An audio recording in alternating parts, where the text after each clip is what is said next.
students, how are you? I hope you all are very fine. Children, in the previous video, we had completed the very short answer type questions. We are reading chapter 7 of your civics book, and the title of the chapter is Outcomes of Democracy in the question answers form. Okay, so today I will explain you short answer type questions. You have to write these questions and also you have to learn all these questions for preparing the board examinations. So let's start. Explain in brief the role of citizen in democracy. Answer: citizens are alert regarding the issues and problems the country is facing. Second, citizens exercise their rights and freedoms and get benefited from democratic setup. Third, they cooperate in maintaining law and order. Fourth, they are aware of their rights and duties.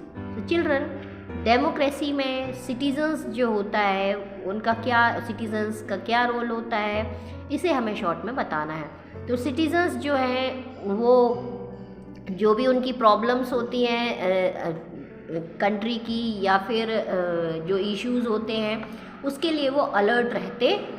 सबसे पहला तो एक ये होता है, country जो भी problem face कर रही होती है उससे वो जानकार उनको वो रहते हैं, अनभिज्ञ नहीं रहते हैं. दूसरी बात कि सिटीजन्स जो हैं वो अपने अधिकारों के प्रति और जो उनकी स्वतंत्रता है उसको वो बहुत अच्छे से जानते हैं और उसे वो एंजॉय भी करते हैं, उसका फ़ायदा भी वो लेते हैं एक डेमोक्रेटिक सेटअप में. फिर तीसरा, लॉ एंड ऑर्डर को वो कोऑपरेट करते हैं. यदि डेमोक्रेसी है तो, यदि तानाशाही है कहीं पर तो लॉ और ऑर्डर जो बनाया हुआ होता है किसी एक व्यक्ति के द्वारा फिर वो उसका अपोज करते हैं, विरोध करते हैं. और फोर्थ है, they are aware of their rights and duties. वो अपनी ड्यूटीज़ के प्रति और अपने अधिकारों के प्रति जागरूक रहते हैं. उसके बाद है question 2. What are the outcomes expected from democracy? Explain. The expected outcomes from democracy are as follows. A government that is chosen and accountable to the people is called democratic government. Second, a government that is responsive to the needs of the people. Third, democracies accommodate various social divisions. And fourth, it ensures the freedom and nobility of citizens. So children, यदि democracy से हम क्या expect कर सकते हैं, क्या outcomes, हम क्या रिज़ल्ट एक्सपेक्ट कर सकते हैं, हमें बताना है. तो सबसे पहला तो ये है कि हमें डेमोक्रेटिक गवर्नमेंट, कैसी गवर्नमेंट हम चाहते हैं कि डेमोक्रेटिक गवर्नमेंट एक रिस्पॉन्सिबल गवर्नमेंट हो, जो कि आंसरेबल गवर्नमेंट हो. मतलब जो आंसर कर सकती हो, कोई भी अपने स्टेप्स उन्होंने उठाया है तो वो क्यों उठाया है, जनता की भलाई उसमें किस प्रकार से है, ये सब वो बता सकती हो. रिस्पॉन्सिबल हो, जो जनता की चीज़ें हैं उनके लिए वो रिस्पॉन्सिबल हो, उनका पूरा करने के लिए वो प्रयासरत रहती हो. फिर उसके बाद है जो सोशल डिविज़न्स हैं डिफरेंट टाइप के, है ना, उनको सोशल डिविज़न्स को कम करने का प्रयास करें, साथ ही साथ सभी को एक साथ लेकर के चलने का प्रयास करें. हर क्लास के लोगों के लिए वो सारी सुविधाएं बिना किसी भेदभाव के जुटाने का प्रयास करें. और इसके साथ साथ फ्रीडम और नोबिलिटी सिटीजन्स की जो है उसे भी इंश्योर करे, तो ही यही रिज़ल्ट जो है वो डेमोक्रेसी से एक्सपेक्ट किया जाता है. Question 3. What are 2 conditions in democracy that accommodate the social diversity? Elaborate. Answer: a democracy must fulfill 2 conditions in order to achieve this outcome. First, it is necessary to understand that democracy is not simply ruled by majority opinion. The majority always needs to work with the minority so that government function to represent the general view. Majority and minority opinions are not permanent. Second, it is also necessary that rule by majority does not become ruled by majority community in terms of religion or race or linguistic group, etc. Rule by majority means that in case of every decision or in case of every election, different persons and groups may and can form a majority. Democracy remains democracy only as long as every citizen has a chance of being in majority at some point of time. Question में बताना है कि social diversities के होते हुए भी democracy में ऐसी कौन सी दो कंडीशंस हैं जो कि एक गवर्नमेंट को चलाने के लिए ज़रूरी हैं और वहाँ पर किसी भी प्रकार की मनमानी या पार्शियलिटी नहीं होगी। तो इसका आंसर है कि डेमोक्रेसी में दो कंडीशंस जो है वो निश्चित रूप से होना चाहिए। पहला तो ये है कि डेमोक्रेसी में जो मेजॉरिटी का ओपिनियन है वह उसे फॉलो होना चाहिए, लेकिन इसका मतलब ये बिल्कुल नहीं है कि जो मेजॉरिटी है मेजॉरिटी की ही बातें हमेशा सुनी जाए, मेजॉरिटी की ही ज़रूरतों का ध्यान रखा जाए।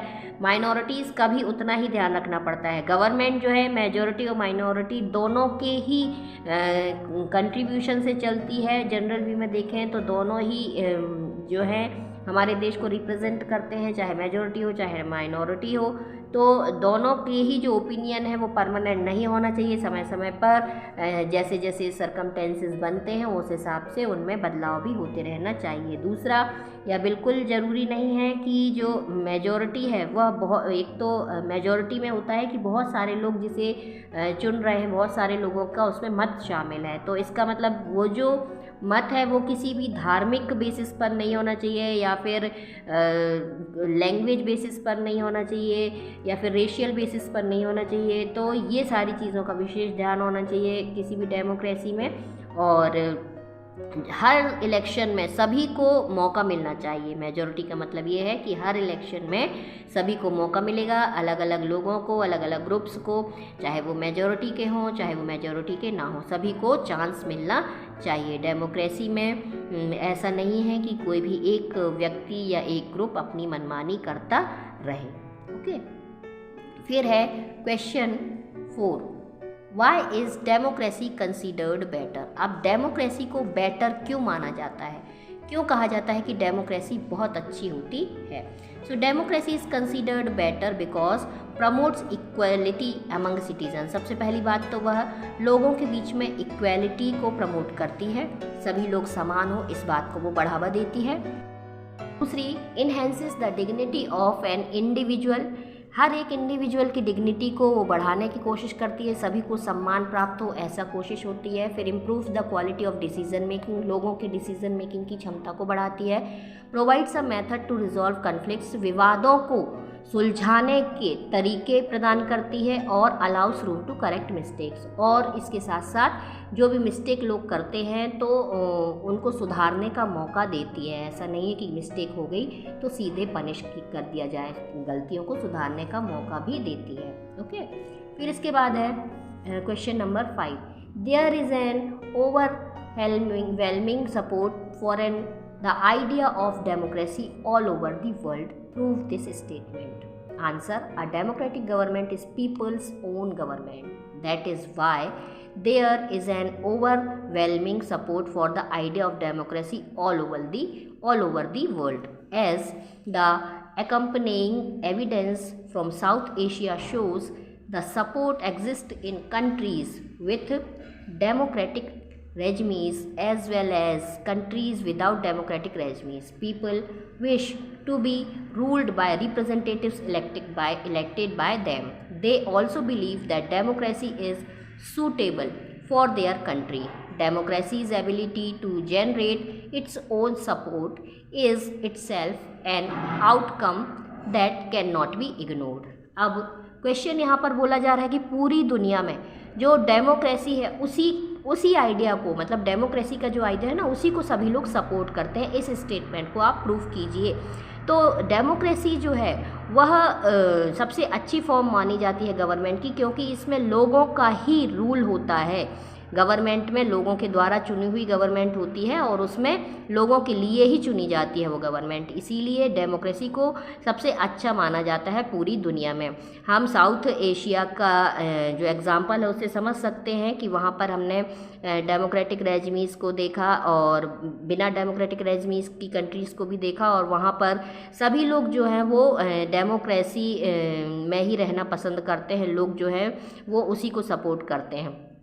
जो लोग होते हैं उनकी इच्छा होती है कि वो रिप्रेजेंटेटिव्स बने, कैसे, जनता उन्हें चुने, तो इलेक्टेड हो वो जनता के द्वारा और फिर वो रूल करें। और इसलिए डेमोक्रेसी जो है उसी में देश के सभी लोग ज़्यादा से ज़्यादा पूरी दुनिया में लोग भरोसा करते हैं और इसे सबसे अच्छा माना जाता है। चिल्ड्रन, इसके बाद बाकी के क्वेश्चंस जो है मैं आपको नेक्स्ट वीडियो में बताऊंगी। चिल्ड्रन, आपको ये सारे क्वेश्चंस जैसे मैंने भी बताया, क्वेश्चन 1 2 3 4 5 इनको लिख भी लेना है और साथ ही साथ लर्न भी करना है। ओके।